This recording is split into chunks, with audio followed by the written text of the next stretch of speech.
女孩抱着大灰狼狂撸猛吸，却不知对方其实是个成年男性，星际帝国最狂暴的战神，就这样被女孩像狗狗一样玩弄着。即使他脸红的要疯了，也只能无助的用尾巴挡住特殊部位。只因这是个以雌为尊的星际兽星，这里的雌性非常稀少，比例更是达到惊人的8000。而雄性一旦有了雌性妻主，必须把妻主的话语视为除政府、国家以外的最高命令，即使妻主脾气暴躁，也必须认打认骂。兽人雄性们都非常渴望雌性，并且会积极的学习如何追求和伺候雌性。雌性在他们眼中就是能救赎他们的神明，但即使再努力，大多数普通雄性还是毕生都没机会接触到雌性。没有雌性妻主的成年雄性，一旦发情值突破90%，极有可能被兽欲控制，直接变成兽性，在狂暴中早早死去。主人 T518 检测到您当前处于发情期，是否帮助您进入绝对禁锢模式？随后 T518 得到准许的命令，一瞬间，屋内无数块军方制造的折叠钢板将墙面层层封死。明仓神态颓靡，没有雌性妻主的成年雄性，一旦发情值突破90%，极有可能被兽欲控制，直接变成兽性。到那时，他的性情会变得狂暴危险。而作为 SSS 级雄性，兽性状态的他狂暴起来，对帝都将是灾难性的打击。这时，房间里传来砰砰砰的动静，他把身体后仰，眯眼循着角度看到书房内声音的来源，那是一个1米多的黑金箱子。这东西是几天前军团扫描一颗垃圾星时捡到的，一直打不开，担心是什么危险物品，所以暂时存放在他这里。箱子还在被撞击着，突然一下盖子爆开，一只纤细白皙的手伸出来，让原本警惕中的明仓一怔。看着箱子里坐起的羸弱少女，他愕然睁大眼睛，一时间忘了呼吸。雌性，好美的雌性少女踉跄地撑着身体站起来，在明仓视线中露出全貌。这样精致绝美的少女，即使是在皇家贵族养着的顶级雌性，也无法比拟。她跨出箱子，好奇地打量了一下周围，最后目光落在她身上，声音糯糯道：“你好，我叫苏奈，请问这里是哪里？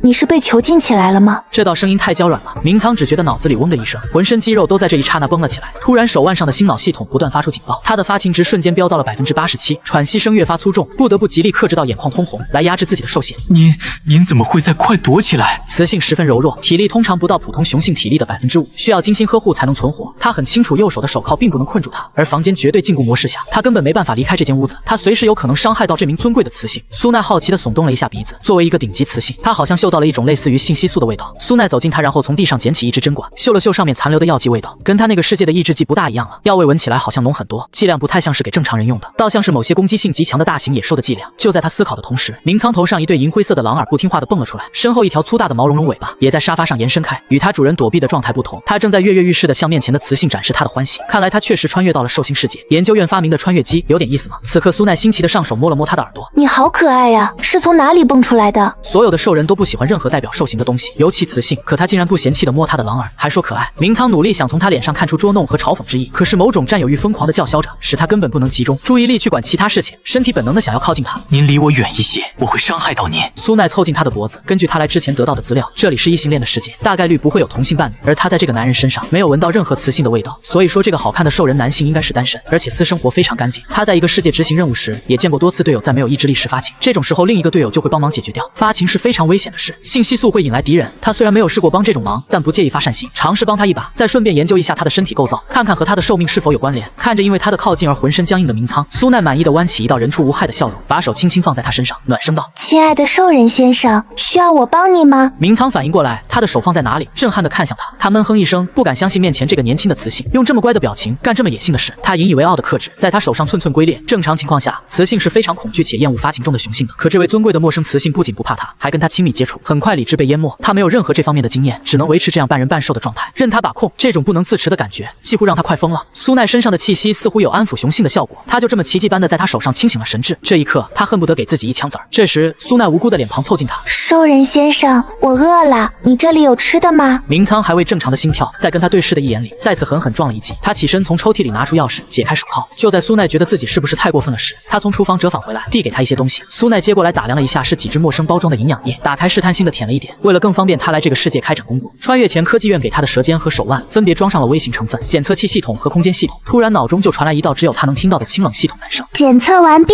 当前液体成分营养偏高，符合人体所需，无毒性，取消毒性过滤功能，可以食用，无长寿功能。然后他喝下去，饱腹感很足，像一种果味饮料，鲜涩后干。但是对于吃惯了食物的他来说，只喝液体还是欠缺了点什么。肚子饱感后，苏奈疲惫地揉了揉眼睛，也许是不适应这个世界的水土，又也许是在穿越机里待了太久，他的身体处在一种非常虚弱的状态。经过刚刚的折腾之后，已经没有多余的精力了。初步判断面前这个兽人先生对他并没有恶意，于是他软绵绵地趴在沙发上，2秒后入睡，呼吸声也逐渐变得平稳。明仓复杂地看着他，他似乎有些特殊。明仓从来不是一个纠结的人，他觉得他对他做了那样的事，应该也是喜欢他的。找到时机他会问问他愿不愿意。愿意做他的妻主。雄性天生应该照顾雌性，他只是有点想不通，这样精致的雌性怎么有人忍心把它装进箱子里丢去垃圾箱？他到底经历了怎样残忍的过去？他小心翼翼地把苏奈抱起来，察觉到手上的重量异乎常人的轻，不由得动作更加轻缓，然后让 T518 调整舒适模式。苏奈这一觉睡得还算安稳，他掀开被子下床，发现房间里空荡荡的，没有人。餐桌上放着一堆各种口味的营养液，还有几件叠好的新款裙子，还有一张纸条：您好，我是明仓，昨天您见过我，我出去处理一些事情，有事可以呼唤 T518 房间机器人。您的手腕上有我的心脑附件，有任何需要的都可以在上面买，您尽量不要出去。好像上面的字和他的世界字体相差并不大，让他不至于做文盲。苏奈视线停留在那句您昨天见过我的字眼上，似笑非笑。至于心脑附件，苏奈抬手果然看见右手手腕上有一块类似手表的东西，捣鼓一阵发现这个叫心脑的东西用途几乎跟手机差不多，里面有明仓的联系方式，能上网，能购物。他点开心脑银行里面的一大串数字，让他数了2遍，这么有钱不会他的全部资产都在这了吧？不过目前对购物不感兴趣。苏奈上网查找了一下这个世界的相关资料，就毫不犹豫地开门出去了。至于明仓说的不要出去，则他在这里本就是为了探查这个世界而来，不出门怎么探查？关闭上网界面，苏奈视线扫到心脑里一个定位界面，界面上明显有他的准确所在位置，还连接着另一台设备。他嗤了一声，通知体内的系统中枢：小兰，帮我把这个心脑的定位系统屏蔽掉。收到，正在搜寻可能携。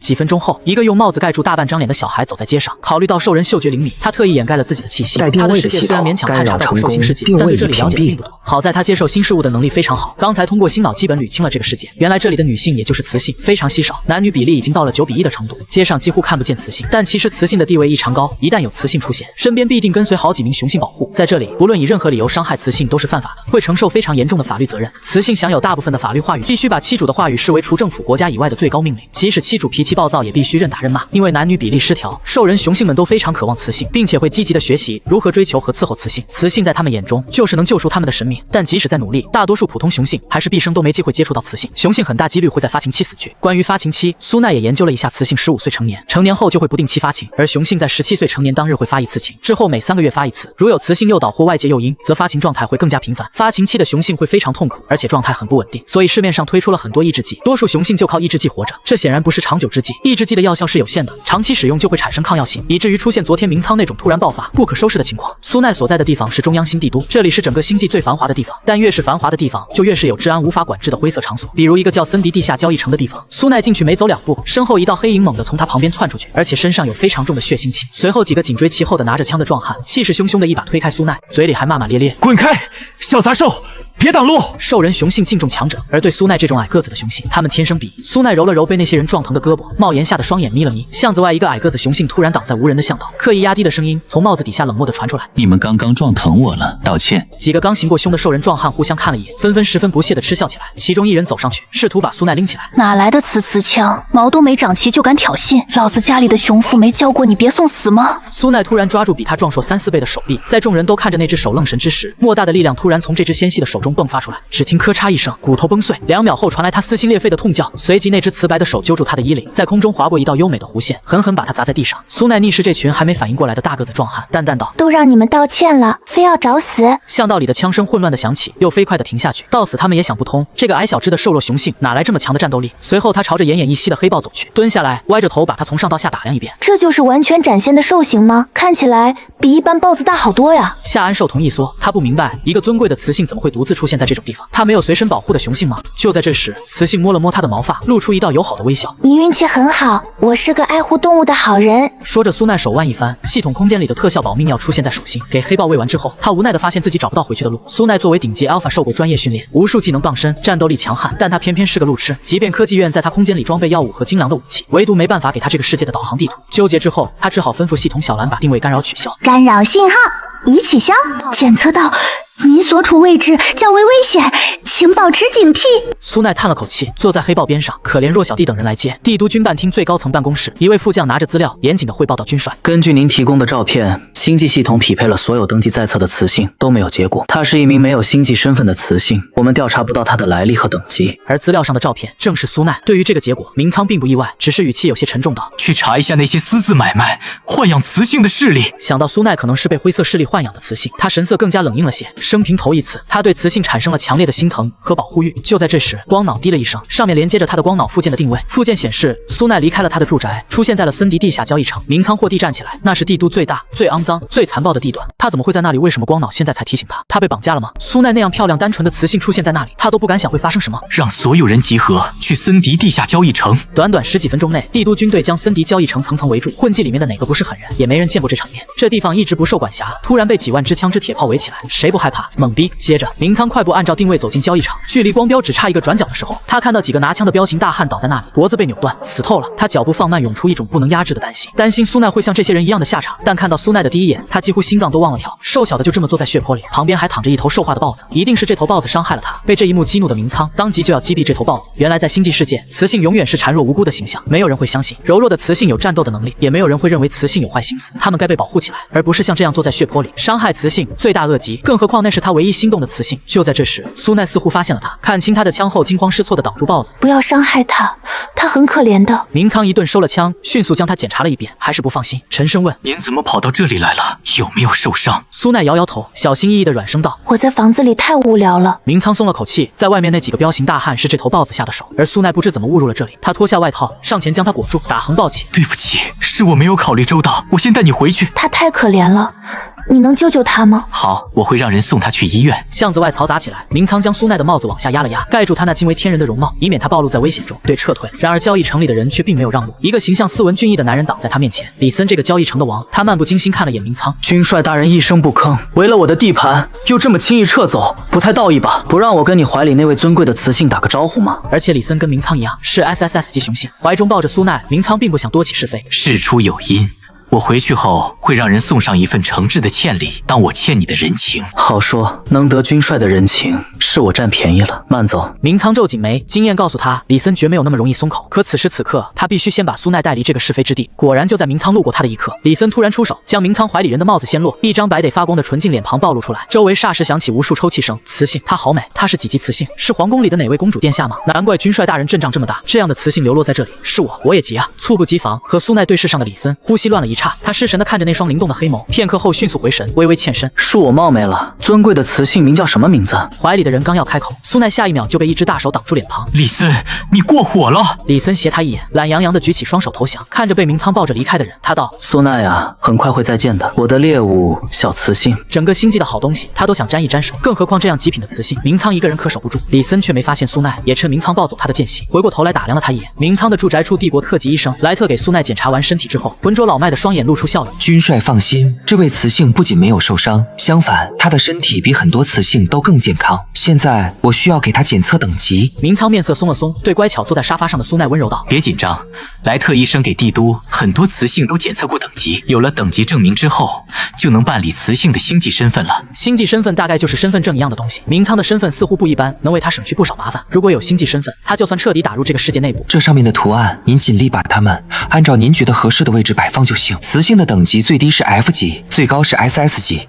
测试主要判断的是雌性的精神力和智商。苏奈看着屏幕上的4宫格拼图，眼角微不可察的抽了抽。这么简单，幼儿园小朋友都不屑玩这种幼稚的东西。随着他解开全部等级通过，他陷入沉默，百思不得其解，到底难在哪儿？而莱特的表情逐渐从鼓励到迟疑，到错愕，到震惊，看他的神色也变得更加尊敬，小心道：您还有余力继续吗？ S 级雌性，放眼整个帝都只有9个，可面前这位小雌性似乎还显得非常轻松，完全没有吃力的模样。难道她竟然是 SS 级雌性？苏奈已经把屏幕上最后一个图案放到正确位置，慢半拍地看向莱特，无辜道：啊，你刚才说了什么吗？走了个神，没听见。这个游戏太弱智了。他实在玩得有点无聊，甚至犯困了。屏幕上彩带爆发，巨大的 SS 级赫然显现，莱特也愣住了。帝国出现了第2位 SS 级，他猛地站起来叫来自己的助手，激动地道：帝国又出现了一位 SS 级的雌性，必须由我亲自登记，我要亲手记载下这历史性的一笔。苏奈很无辜，眨眨眼，不用测了吗？您还能继续？苏奈纠结许久，还是问出心头疑惑：这很难吗？莱特呆了一下 SSS 级前所未有的测试，从未被开发到这里的测试，竟然被人质问很难吗？如果是别人，他一定会毫不留情的训斥嘲笑。可这位雌性刚刚还非常轻松的过了 SS 级测试。莱特老眼里闪烁着前所未有的奇异光芒，慎重的走到他身边，行了绅士手礼。您请继续。苏奈不明白他在亢奋什么，在他看来只是做了个无聊的拼图游戏而已。早知道刚才就不多问那一句了，早点停下，他还能去睡觉。他无可奈何的挪动光标，彩带爆发 4SS 级，莱特被震得当场傻在原地，脑袋一阵阵晕眩。明仓面色凝重的站起来，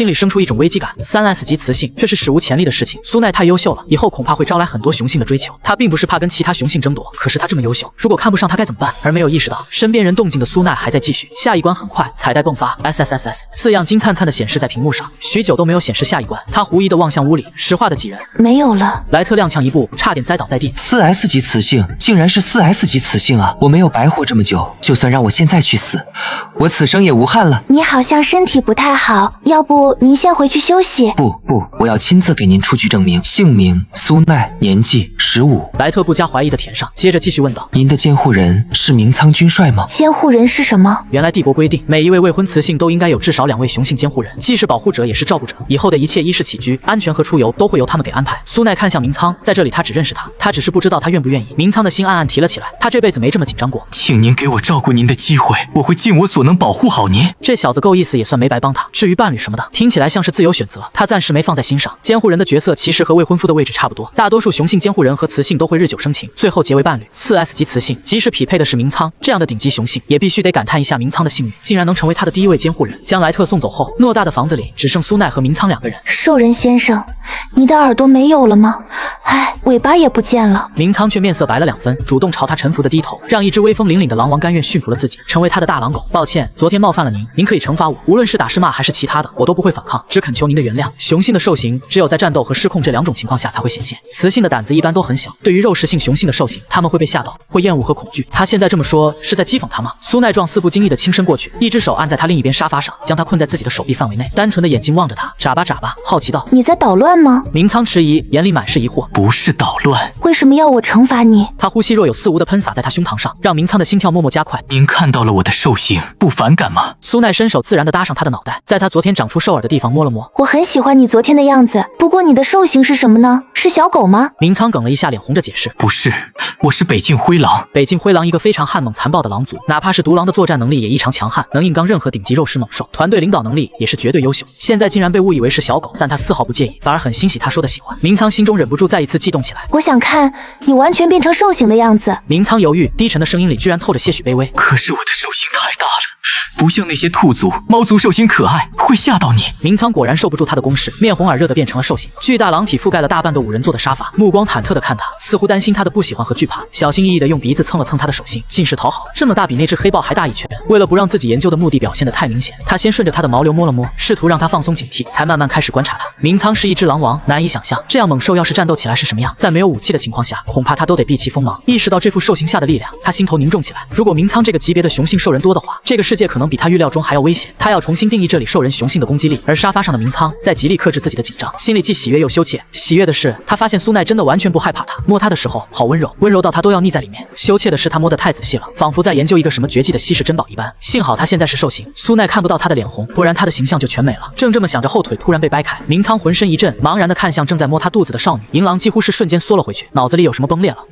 您别碰那里。苏奈从研究中回神，有一瞬间的懊恼的，刚才只顾着研究这个特殊的庞大兽体，却忘了他是个活物了。幸好没暴露自己的目的，他不着痕迹地揉揉他的脑袋，喜爱道：抱歉，你太可爱了，长得好威风，我就到处都想看看。银狼的紧张缓解了些，小心地探究他的表情。真的吗？您真的喜欢我的兽形？当然是真的呀，你这么软，抱着你睡觉的多幸福啊，哪个女孩子不喜欢呢？明仓感觉自己要被他撩疯了，心脏像猫抓一样痒痒的悸动。以前的自己绝不会相信，已经34岁的他还会像刚成年的毛头小子一样害羞青涩。他真的完全抗拒不了曾经的自己，瞧不起那些为了雌性自甘卑微的雄性。可是现在，他也恨不得真的匍匐在他脚下，做一只摇着尾巴祈求他怜爱的狗。苏奈，他的心间雌性苏奈。而与此同时，帝国政府人员震动，随后帝国出现了一个4S级雌性的消息，立马传遍了8方。新老上的政府官网评论区被各路赶来的雄性网友轰炸的要爆了。SS 级雌性，开什么玩笑？我没数错吧？真的是4S级雌性？那位雌性难道是新兽神降临吗？不管他长什么样，就算是丑爆了，我也愿意追他。苏奈雌性，我记住他的名字。与此同时，森地地下交易城，一个男人垂眸看着桌上的台式新脑，上面政府官网上的主页赫然写着：苏奈15岁，4S级雌性，监护人1明仓，3S级雄性，监护人2吴离森。盯着那条官网信息看了很久，回想到那个窝在明仓怀里，皮肤白得发光，声音弱弱的少女，他勾勾唇，一丝兴味浮现在眼里，靠在椅背上看着滚动的一条条评论，视线却落在其中一条上，充满了戏谑。跟明仓抢雌性吗？别人可能是不配，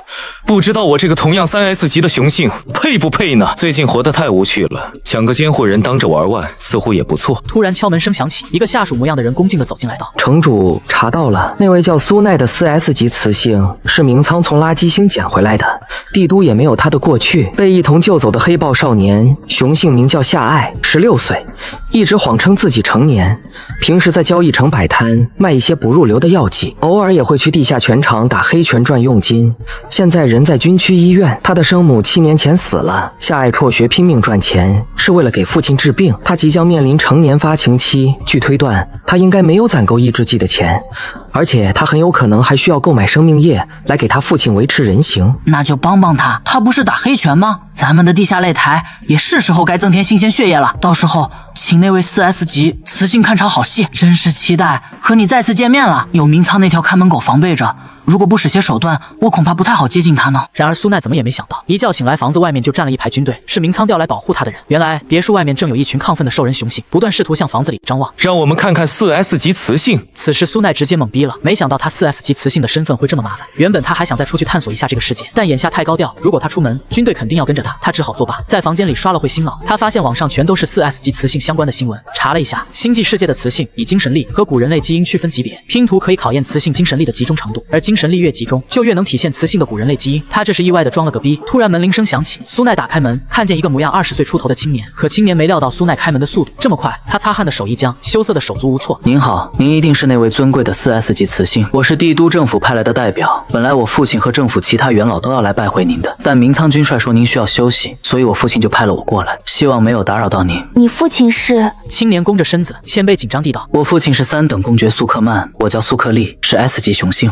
我的兽形是一只无害的兔子，刚才敲门之前已经被军队严厉的检查过，您不用担心安全问题。苏奈不着痕迹地瞟一眼绅士帽的上方，那里空空如也，细看他长得清清秀秀，白白净净的，如果出现2只长长的兔耳朵，好像会很可爱。他挂出一抹甜美的微笑。先进来坐吧。苏克利被他的笑容晃了一下，红着脸低下头走进去，随后2人各自坐到沙发上。苏克利立马像哆啦 A 梦一样从衣服里掏出一堆东西，这些是您的等级徽章、星际证件，还有政府赠送给您的私人心脑，心脑里有5000万新币的慰问金。您是4S 级雌性，每年政府都会有5000万打到您账上。苏奈摆弄了一下他掏出来的东西，发现那个徽章是个紫色的胸针。那这个徽章的作用是？这是您身份的象征，只要带着这枚勋章，帝国管辖范围内任何地方您都可以随意进，任何人与您作对就是与帝国作对。还有帝国制度是每位单身雌性至少有2位监护人，政府希望您尽快挑选第2位监护人，或者组成一位伴侣，以保证您得到雄性更好的照顾。如果1个月内您没有心仪的人选，政府会酌情为您再匹配一位优秀的雄性。苏克利又打开那枚新的心脑，翻到伴侣申请界面，红烫着脸递给苏奈。苏奈看了一眼，诧异的挑起眉，界面显示6万人申请，而且数字还在不停变多，而最上面的前3名，苏克利的名字赫然在列，显示他申请了13000多次。你想做我的监护人？是的。苏克利不敢直视他，紧张的坐立不安，只感觉心脏咚咚咚的跳，这种压力让他的兽耳几乎都要蹦出来了。在苏奈的注视中，他鼓起勇气，红着脸道：苏奈雌性，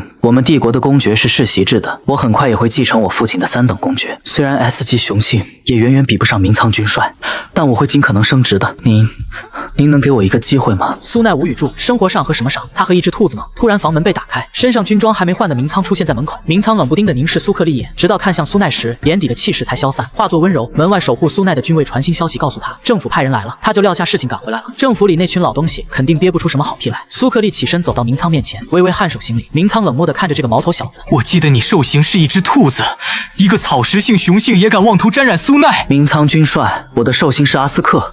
战斗兔是杂食性雄性，不仅吃草，也可以吃肉。阿斯克是战斗兔，星际性格最凶猛且攻击力最强悍的兔子。在战斗方面，食肉性雄性总是瞧不起食草性雄性，但在求偶方面，食草性雄性永远比食肉性雄性更受雌性欢迎。你在找死！他向来不会跟比自己弱的毛头小子计较，但不代表这个不自量力的弱鸡可以消响他的雌性。空气中充满硝烟的对峙气息弥漫，苏奈也嗅到了一丝不寻常，他惊讶地看向他们。怎么了吗？2个雄性同时气势一弱，明仓温柔地走过去。没事，饿了吗？我给你买了新口味的营养液，你尝尝。苏奈雌性，我们政府管控着更多口味的品牌，营养液很多都是外面买不到的，下次给你带一些来好吗？或许除了营养液，还能有别的吃的吗？顿顿喝着口味的饮料，再顶饱也是水啊。我都要喝抑郁了。帝都有一位营养师，可以用食材做出新鲜的食品花样。我去让人联系他。原来这个世界有人会做饭吗？苏奈松了口气，笑颜如花地下一时拉住他。费心了，君帅大人。苏奈对明仓的亲密让苏克利实在是嫉妒，或许他需要回去从长计议。礼貌的告别之后，临走前苏克利诚恳地望了苏奈一眼。尊贵的苏奈慈信，关于我刚才的话，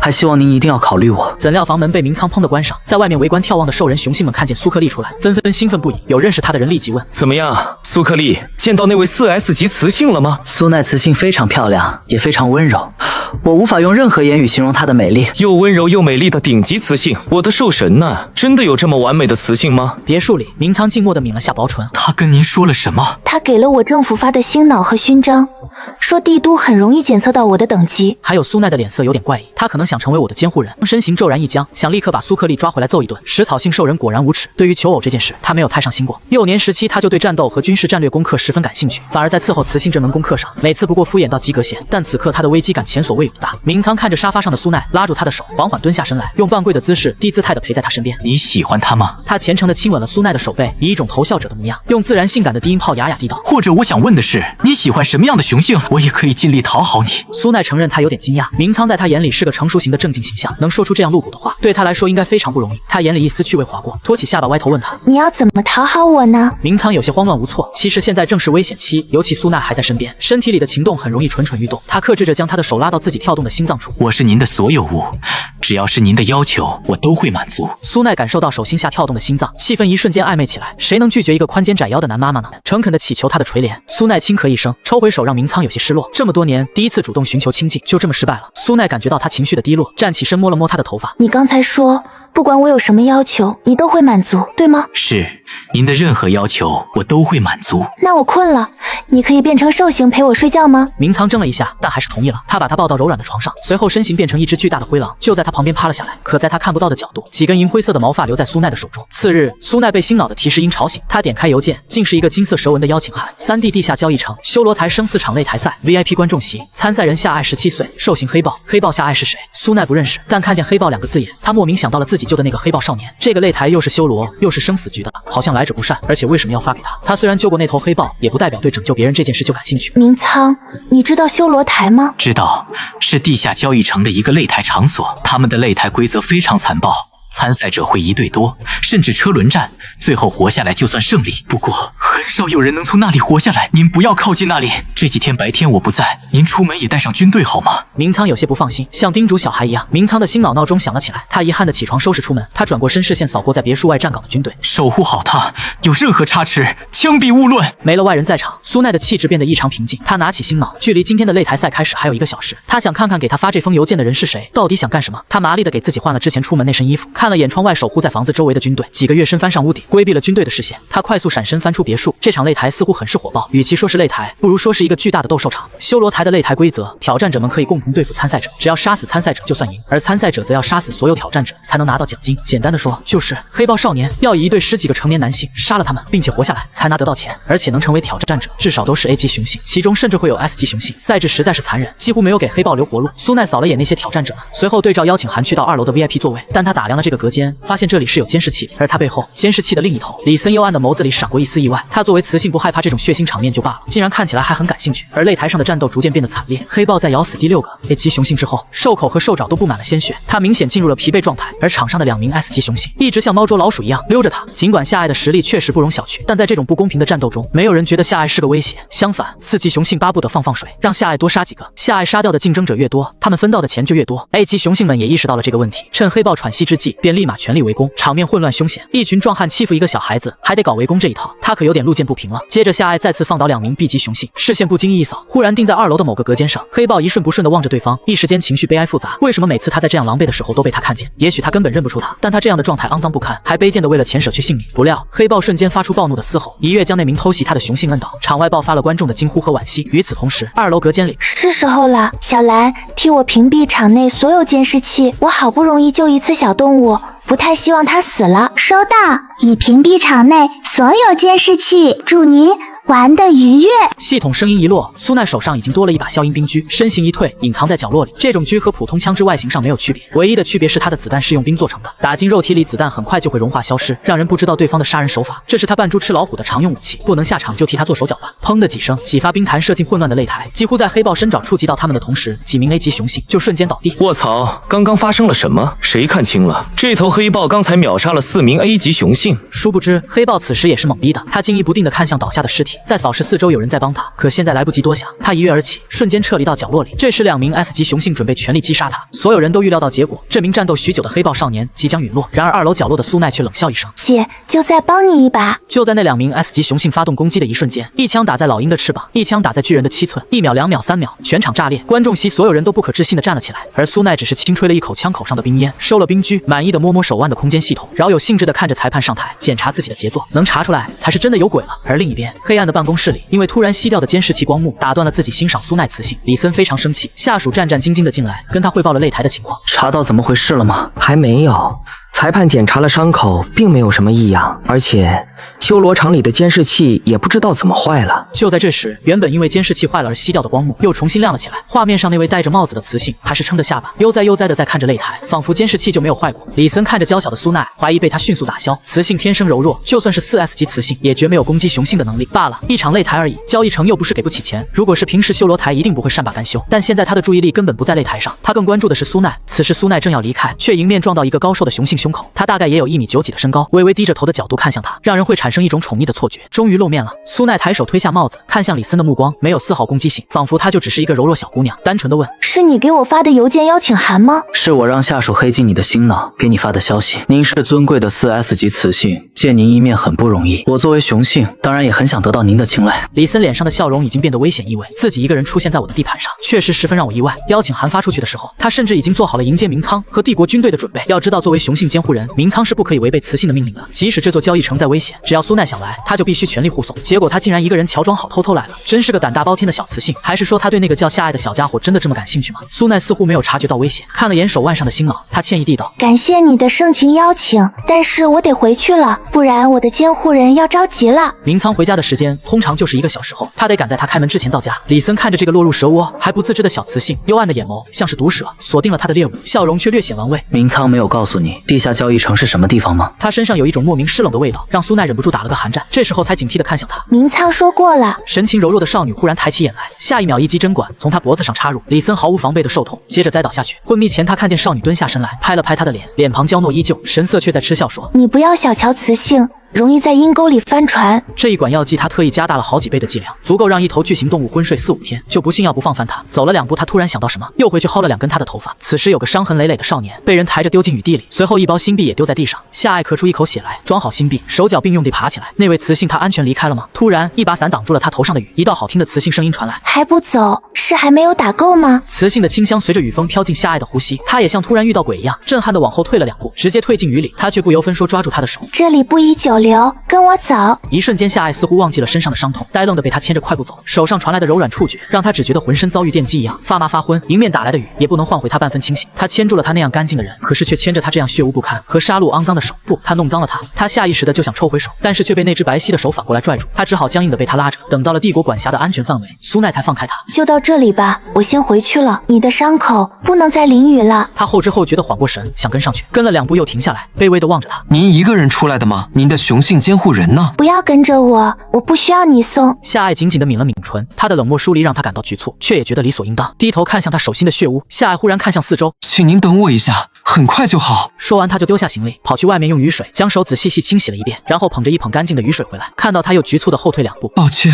弄脏了您的手，这些水是干净的，我可以帮您把手洗干净吗？苏奈打量他的模样，暗道兽人的恢复能力真牛逼，都伤成那样了，现在还能跑能跳的。他沉默了一下，看他手心好不容易接的水都要落光了，这才伸出手。夏爱便紧张又自卑的半跪下来，小心翼翼的清理了他掌心的血污。即使这样，他还是感觉自己冒犯到他。他这样干净神圣，即使他这种肮脏的东西匍匐在地，用额头触摸到他的鞋面，都是一种冒犯，却还是忍不住，因为触感羞得耳朵通红。苏奈诧异于他的低姿态，结合这2天他的经历，难以想象这个少年究竟经历过什么。即使是他，也不由起了些许心疼。他蹲下身来，跟他平视：“我叫苏奈，应该比你大一些，你可以叫姐姐。你面对我不用这样低姿态，你是个很勇敢的雄性，知道吗？眼前这张不施粉黛纯净绝美的脸庞，让夏爱彻底怔住。她从来没见过哪个雌性长得像她一样好看。她是神女吗？苏奈抬手在她眼前晃了晃，推下帽子，本来是想给她足够的尊重，让她不要这么自卑。但是现在好了，她根本听不进去。她讲话算了，爱咋咋地吧。她手腕一翻，将一个药瓶子塞到她手里。这个是伤药，效果应该还不错，你记得自己涂。我先走了。她抬起手，看着那个小巧的药瓶，珍惜的放进衣服最里面的兜里。而此时在别墅内，明仓就发觉房间没有了他的身影。明明军队还守在外面，他难道会一个人跑出去？他心里的不安扩大。这时浴室里传来些许动静，他停在浴室门前，担忧地问：“奶奶，你在里面吗？”正犹豫要不要打开石门，却自己开了，蹦出来一个娇小的身影，跳进他怀里。明仓松了口气，随后便感觉到他的行为有多热情。下一秒，一股燥热直冲脑门，可面上却很正经。身上这么凉。